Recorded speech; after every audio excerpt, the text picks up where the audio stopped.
tu sois en quête de sens ou que tu te sentes en décalage, que tu sois parent, en couple, solo ou pas, ici, tu trouveras un espace pour libérer tes émotions et t'aligner avec tes aspirations les plus profondes. Bienvenue dans ce podcast Une onde d'humanité. Ma mission, c'est l'accompagnement vers la réalisation de soi à travers différents outils que j'ai mis en place, notamment les audios alchimiques, les accompagnements personnalisés, une boîte à outils évolutive ainsi que toutes mes publications sur les différents réseaux sociaux, mon blog et la chaîne YouTube.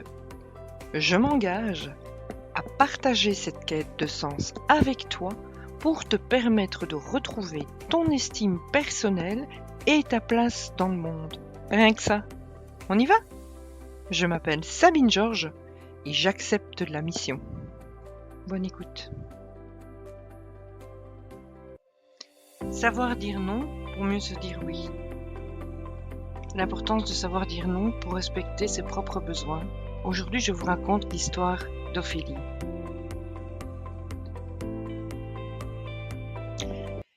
Hello tout le monde, ravi de vous retrouver pour un nouvel épisode du podcast sur ma chaîne Une onde d'humanité.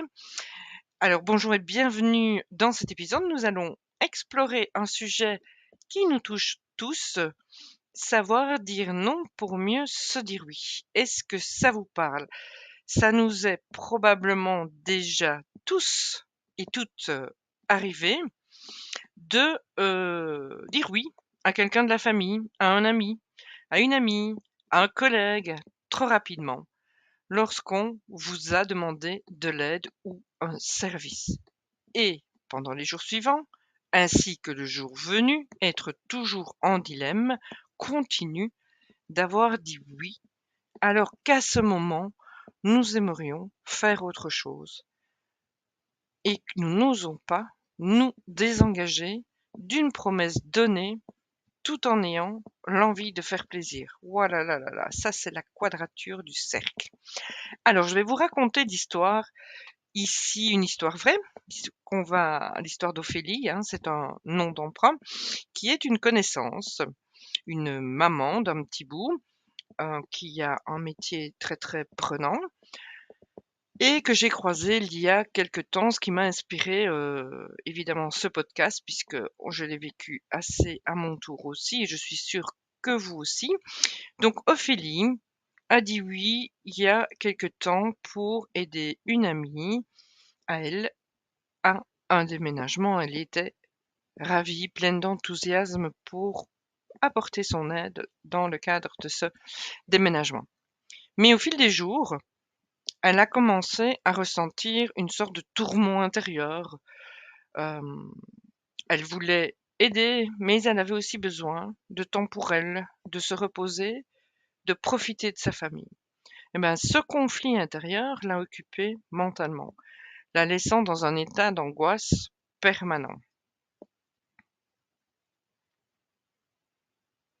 Ces situations sont difficiles et on a parfois l'impression d'être assis entre deux chaises et ça occupe pas mal l'esprit, donc de l'énergie vitale et de la clarté mentale. Qu'est-ce qui se joue lorsqu'Ophélie dit oui à ce type de demande ? Sur le moment, elle est dans un état d'esprit avec le cœur humain. Bien évidemment, spontanément, elle va proposer son aide. L'envie, l'enthousiasme et l'énergie sont là à ce moment précis.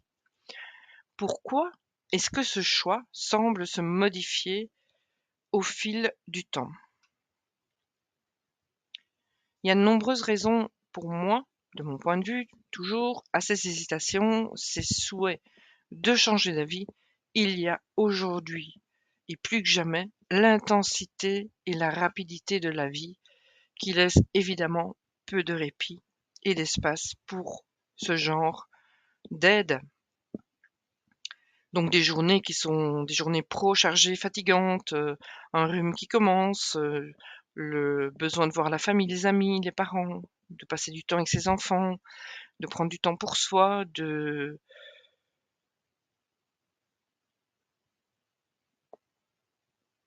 tous ces éléments entrent en ligne de compte et font que l'envie d'aider et le besoin de se reposer, de se poser ou de retrouver ses proches s'opposent et s'affrontent pour moi dans un duel de loyauté qui va parasiter le mental, qui entre dans ce duel où d'un côté on va retrouver ce qui est juste pour soi-même et de l'autre ce qui est conforme aux bonnes manières, aux attentes édictées par la société, l'éducation, blablabla.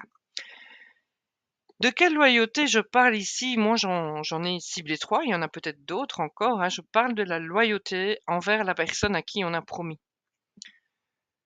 Je parle aussi de la loyauté envers sa propre parole et son engagement.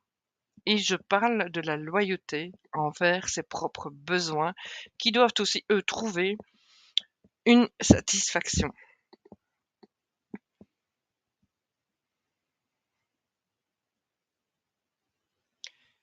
Alors, voici quelques conseils pour mieux gérer ces situations, ces difficultés de dire non. Moi, je vous inviterais à éviter de répondre trop vite. Et donc, une bonne respiration au moment où vous avez la question peut être un bon réflexe. Prenez le temps de réfléchir avant de répondre. Ensuite, évaluez votre état physique. Vous pouvez toujours dire, je te répondrai dans quelques jours en fonction de comment je me sens, si j'ai besoin de repos, quelles seront mes contraintes personnelles à ce moment-là. Oui, parfois on ne sait pas toujours deviner comment vont se passer nos journées. Et donc, je sais que nous sommes censés être au top 24/24, que ça ne se dit pas trop ce genre de choses, que l'on pourrait avoir éventuellement besoin de repos, sacrilège. Bon, ça, c'est vous qui voyez évidemment comment vous vous sentez avec ça. Pour moi, l'important, c'est de dire ce qui est juste pour soi-même. Après, oui, ça sort un petit peu des sentiers battus, mais en même temps, c'est votre bien-être ici qui est en jeu. Pour ma part, je vois bien que je suis pas au top 24/24 par ailleurs, je suis sûre que toi non plus. Donc c'est pas un prétexte, c'est pas une excuse, c'est juste ce qui est. Et si vous avez répondu oui et que vous ne le sentez plus, mais autorisez-vous, donnez-vous l'autorisation et la permission de changer d'avis et osez le communiquer sans être gêné. Mais oui, ça se fait de se désengager. J'ai bien conscience que la culpabilité vous nargue et ziote par-dessus votre épaule, mais j'ai aussi des petits conseils pour gérer la culpabilité et à tout le moins pouvoir s'en détacher. Vous ne serez évidemment pas une mauvaise personne en changeant d'avis. Vous serez une personne alignée avec vos propres besoins, ce qui fera de vous quelqu'un de plus sain à fréquenter car vous aurez appris à vous écouter en lieu et place de croyances limitantes, de concepts éducationnels toxiques et de préceptes judéo-chrétiens has-been. Alors j'explique un petit peu ici pourquoi je dis que ça ferait une bonne personne, une personne alignée, parce que quand on se respecte, il faut déjà d'abord apprendre à reconnaître ses besoins, à pouvoir les écouter, les entendre et aussi à pouvoir les respecter et les nourrir. Et donc, lorsqu'on nourrit, qu'on en arrive là, qu'on arrive à nourrir ses propres besoins, ça fait de nous quelqu'un de quand je dis plus aligné, je veux dire par là qu'on va pas aller reprocher au premier venu ou à la personne à qui on a, donné son aide, le fait qu'on soit derrière fatigué.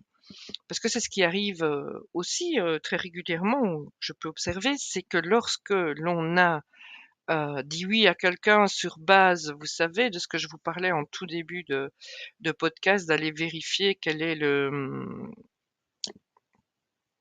déclencheur de votre spontanéité, de savoir si vous avez besoin d'être reconnu, d'être aimé, et cetera. Donc si toutes ces choses-là sont encore en carence, sont encore souffrantes ou ne sont pas, juste, reconnues, mais ça va créer évidemment des rapports de force, ça va créer des rapports de manipulation tout simplement, où on va pouvoir aller reprocher à l'autre: «Mais ce que j'ai fait pour toi, ce que je suis fatiguée maintenant et parce que j'ai fait ça pour toi, pourquoi tu ne fais pas ça pour moi? Et on est parti dans des jeux, pas possibles et avec, évidemment des risques de mésentente, des risques de relations qui se brisent et ce genre de choses. D'où, pour moi, l'importance de pouvoir dire non, pour pouvoir se dire oui, mais aussi pour pouvoir entretenir la relation sur des bases saines. Alors, à ce stade, on peut se demander si Ophélie, qui m'a confié son histoire, est finalement allée aider ou pas son amie, ou si elle s'est respectée, écoutée et entendue, et pour quel résultat? Alors, c'est assez comique parce que, effectivement, comme je l'ai croisée et qu'on en a discuté, elle s'est écoutée. Elle a choisi d'annuler sa présence à travers un petit message, personnellement que je trouve aligné, qui n'entrait pas dans une justification mensongère. Elle a en gros dit son envie de l'aider, ainsi que son besoin du moment, et que faire les 2, c'était impossible, donc qu'elle choisissait son bien-être. Et ça, moi, je trouve que c'est hyper inspirant. Et donc, on se demande tous ici, à ce stade, comment a réagi son amie envers laquelle elle s'était engagée. Mais je crois que c'était aussi la plus grande crainte d'Ophélie. C'était une peur réelle qui lui rendait impossible l'écoute du retour vocal de son amie. Par peur du jugement, par peur du rejet, par peur d'abandon, que sais-je. Et donc, on a écouté ce vocal ensemble, 7 jours plus tard, qui était en fait un vrai cadeau de compréhension et d'amour. Et donc, vous voyez, à force de se mettre dans la tête des autres, de nouveau, ça a occupé son esprit pendant des jours et des jours à savoir, tiens, qu'est-ce qu'il y a dans ce message que je n'ose pas écouter? Alors, qu'est-ce qu'il faut en retenir?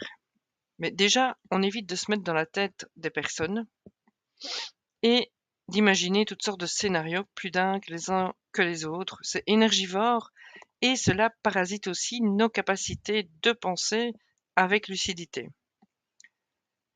Oser dire et se dire sans phare, sans prétexte, sans se juger, aller vers l'authenticité.